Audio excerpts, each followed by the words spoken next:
C.S. Lewis was born on November 29, 1898, in Belfast, Northern Ireland, into a middle-class family.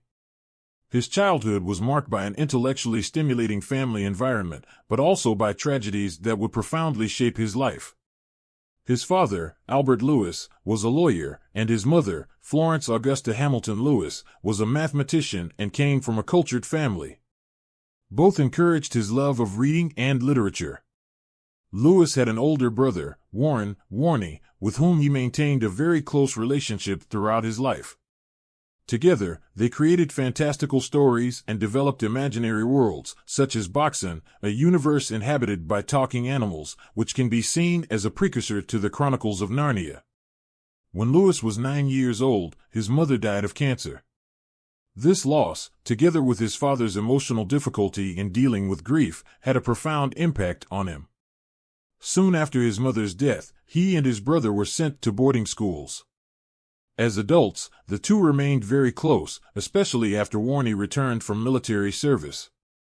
Both were passionate about literature, history, and culture, and shared an intellectual friendship. Warnie was not only C.S. Lewis's older brother, but also a frequent member of the circle of intellectuals known as the Inklings, which included figures such as J.R.R. Tolkien. Although Warnie was not as prominent in the group as others, he was a beloved presence and often contributed to discussions. Living together in Oxford, for much of their lives, the brothers lived together, first in Lewis's Oxford home and later in the famous The Kills, where they both shared a warm and peaceful home. This period was especially significant for Lewis's literary output. Although they had a strong bond, their relationship was not without its tensions, especially due to Warnie's problems with alcoholism. Warnie, who had a military career as an officer in the British Army, struggled with alcoholism, which sometimes caused friction and concern for Lewis. Despite these difficulties, Lewis never abandoned his brother and always supported him, often acting as a balancing figure in times of crisis. Warnie was more than just a brother to Lewis. Emotional and practical support, Warnie helped Lewis with practical matters of the home and daily life, allowing his brother to focus on his academic and literary career. Writer and historian, although not as famous as C.S. Lewis, Warnie was also a writer, specializing in military history. He published books on the French army of the 19th century. Their relationship remained close until the end of Lewis's life. When Lewis died on November 22, 1963, Warnie was deeply shaken. He spent the last years of his life in relative obscurity, keeping house at the Kills and keeping his brother's memory alive. Warnie died in 1973, 10 years after Lewis.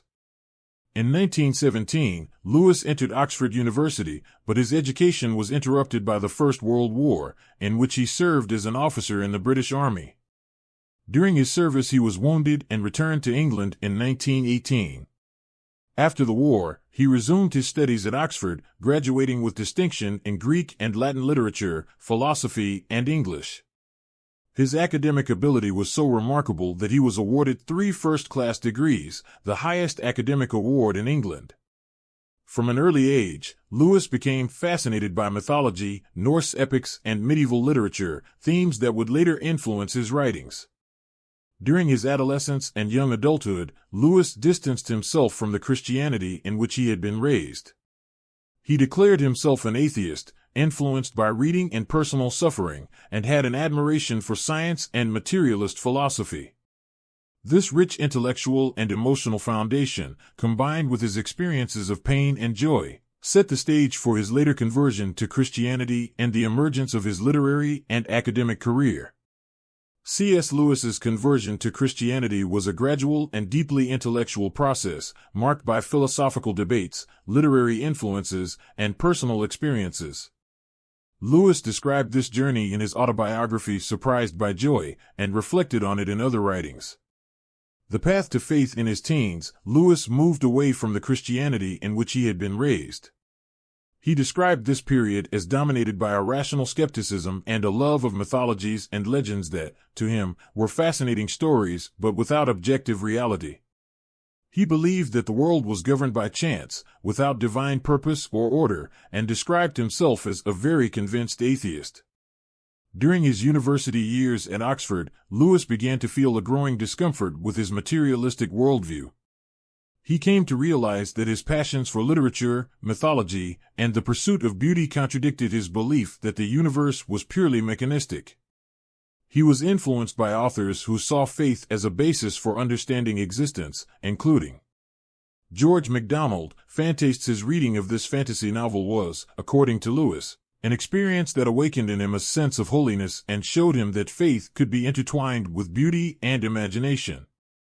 G.K. Chesterton. Orthodoxy. Chesterton's witty and rational arguments planted seeds in Lewis about the coherence of Christianity. Friendship with J.R.R. Tolkien and other intellectuals. In the 1920s, Lewis began to frequent a group of intellectuals at Oxford known as the Inklings, which included J.R.R. Tolkien, The Lord of the Rings, and Owen Barfield. Tolkien, a devout Catholic, was a key figure in Lewis's conversion. During long conversations, Tolkien argued that Christianity was the true myth, a story that shared the beauty of legend but had the advantage of being historical and factual.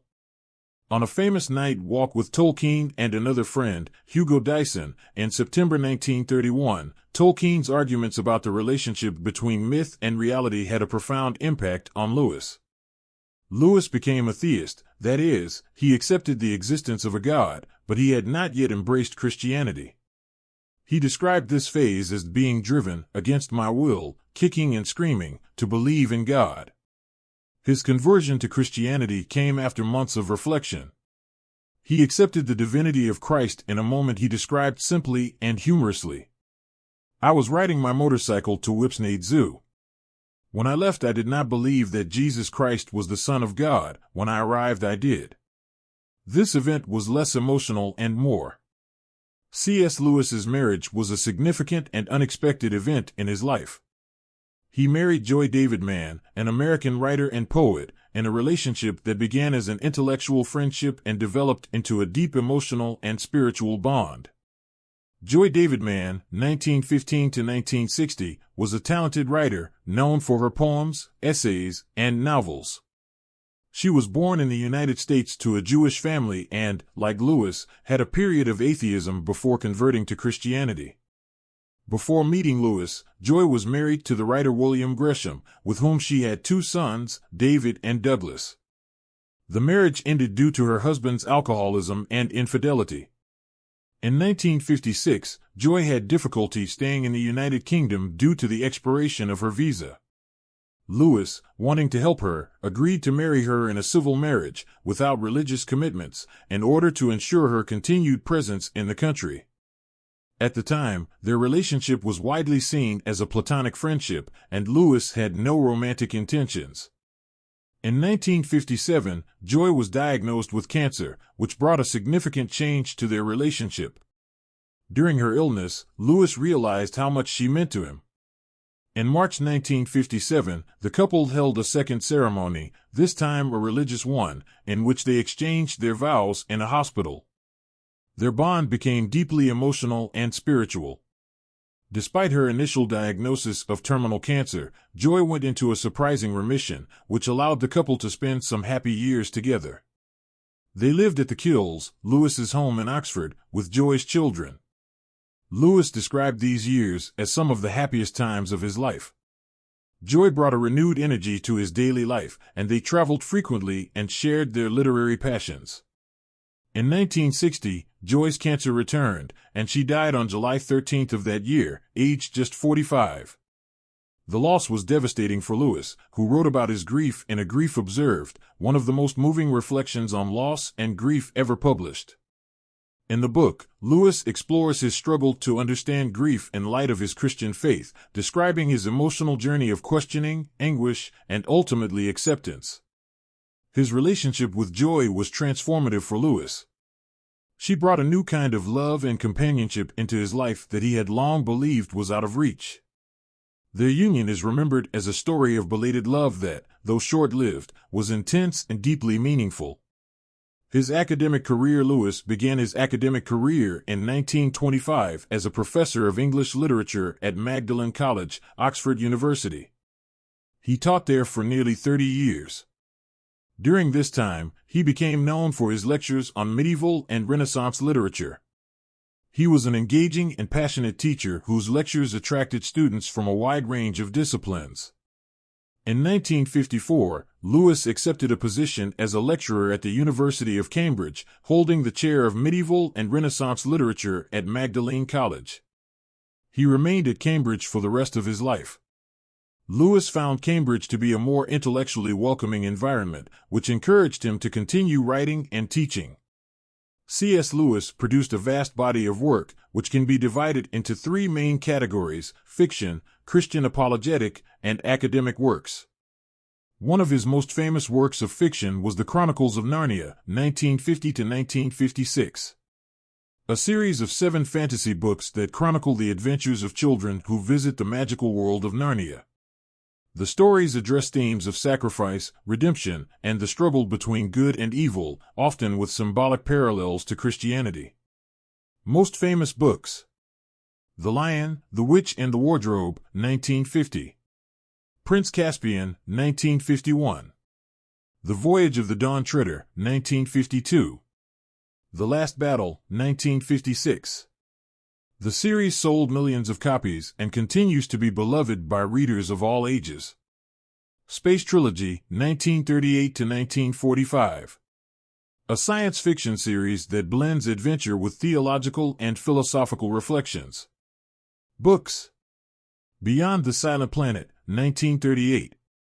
Perelandra, 1943. A Force That Hides, 1945.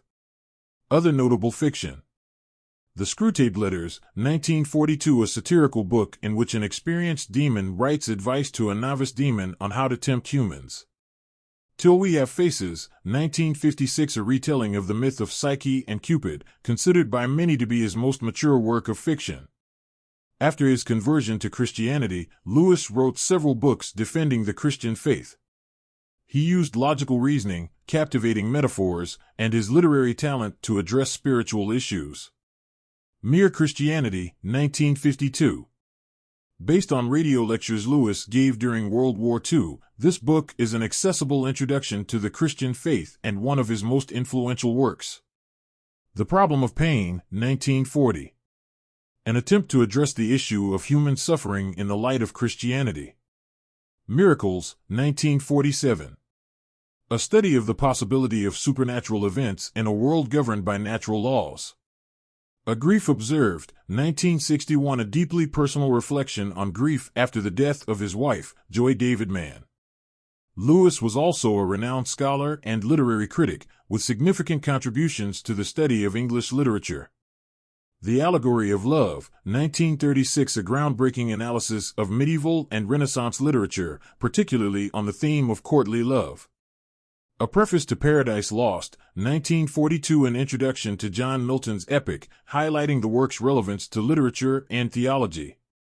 The Discarded Image, 1964, a guide to the medieval worldview, published posthumously. Writing style: Lewis is known for his clarity, imagination, and ability to connect complex ideas with everyday examples.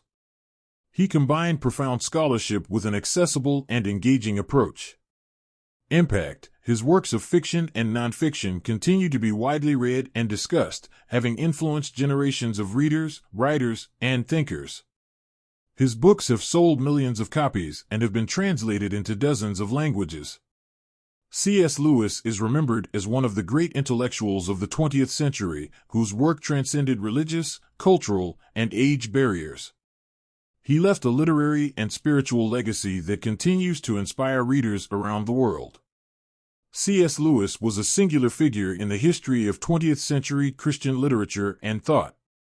His life and work reflect a relentless search for meaning, beauty, and truth, from the pain of his childhood to the intellectual and spiritual triumphs of his adulthood.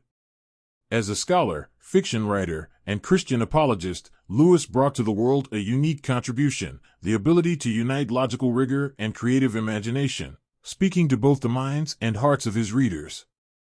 His legacy is vast and multifaceted.